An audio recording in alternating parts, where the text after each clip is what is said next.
Et bonjour à tous, c'est Théo pour théoposition.com et aujourd'hui de retour après une longue absence et je tenais à m'en excuser. Je vais vous présenter aujourd'hui une petite application qui va vous simplifier la vie dans le sens qu'elle va vous permettre de créer facilement et rapidement des sonneries personnalisées pour vos iPhones, car je me suis rendu compte que dans mon entourage tout simplement ou par les mails que je recevais de mes lecteurs, de nombreuses personnes ne savaient pas comment créer des sonneries personnalisées car nativement l'iPhone ne gère pas malheureusement les sonneries personnalisées. Ça c'est encore une combine d'Apple pour ne pas faire comme tout le monde. Voilà. Et donc aujourd'hui une petite application qui se nomme Ringtone, qui est disponible gratuitement sur l'App Store ou en version payante, vous propose de solutionner ce gros problème qui est donc de créer facilement et rapidement des sonneries personnalisées pour vos iPhones. Donc après l'introduction habituelle, je vais vous proposer un petit podcast sur le fonctionnement de cette application et on va créer ensemble une petite sonnerie qu'on va faire fonctionner par la suite.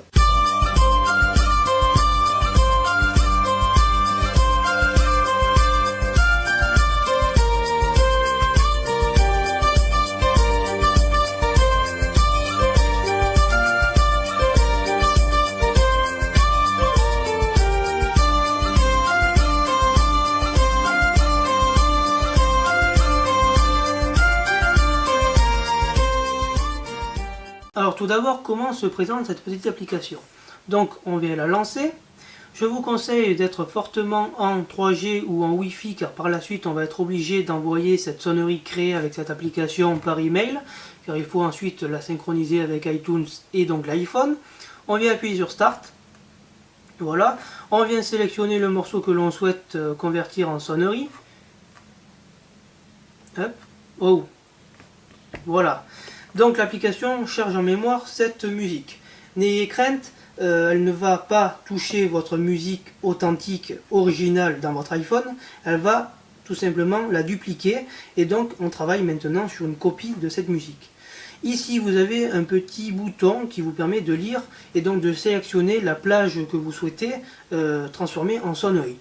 Donc pour rappel, une sonnerie sur iPhone c'est 30 secondes maximum. C'est cette sonnerie qui va donc se répéter en boucle lors d'un appel entrant. Vous pouvez bien sûr sélectionner une plage inférieure à 30 secondes, mais je ne vous le conseille pas car après votre sonnerie va beaucoup se répéter et c'est un peu, je trouve, lassant. Donc on va commencer la lecture. Voilà, et admettons qu'on veuille débuter la sonnerie ici. Donc j'appuie sur pause, j'appuie ici sur le bouton vert, donc c'est le début de la sonnerie. Je rappuie sur play.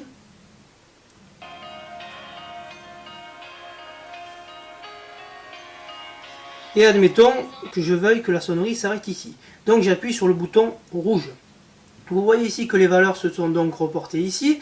Donc ma sonnerie va commencer à 7 minutes 43 sur la musique originale et se terminer à 13 minutes 72.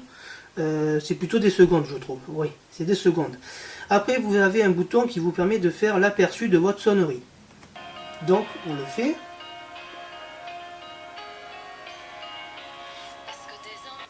Voilà, donc là elle est courte, hein, c'est pour pas faire durer trop longtemps le podcast, mais vous pouvez le faire jusqu'à 30 secondes.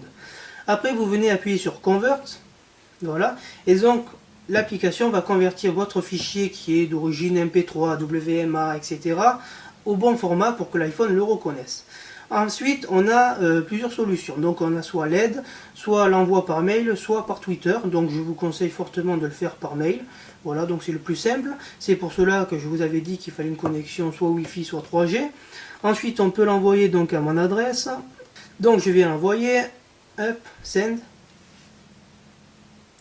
Et donc voilà, c'est envoyé. Maintenant, je vais vous reprendre sur l'iMac pour vous montrer comment ça marche après.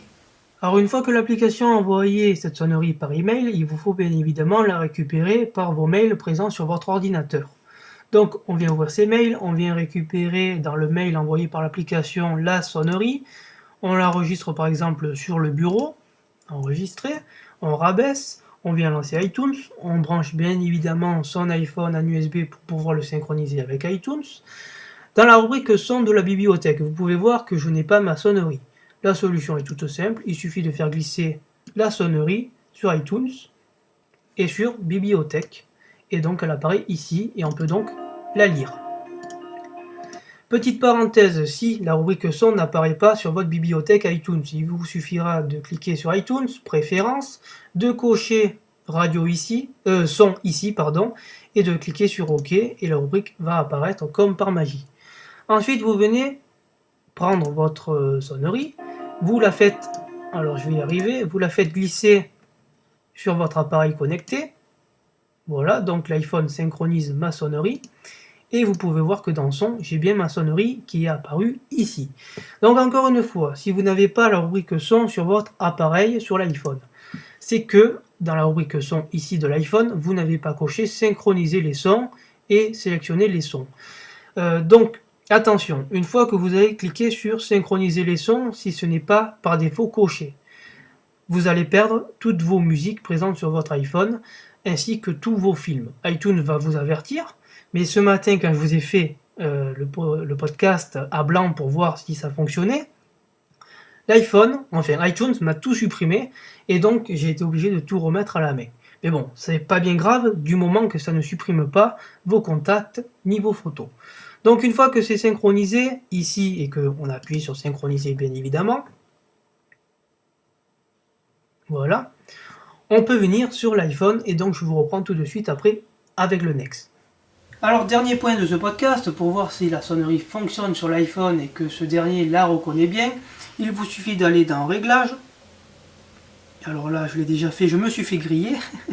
Il suffit d'aller dans Réglages, dans Son, voilà, d'aller dans Sonnerie.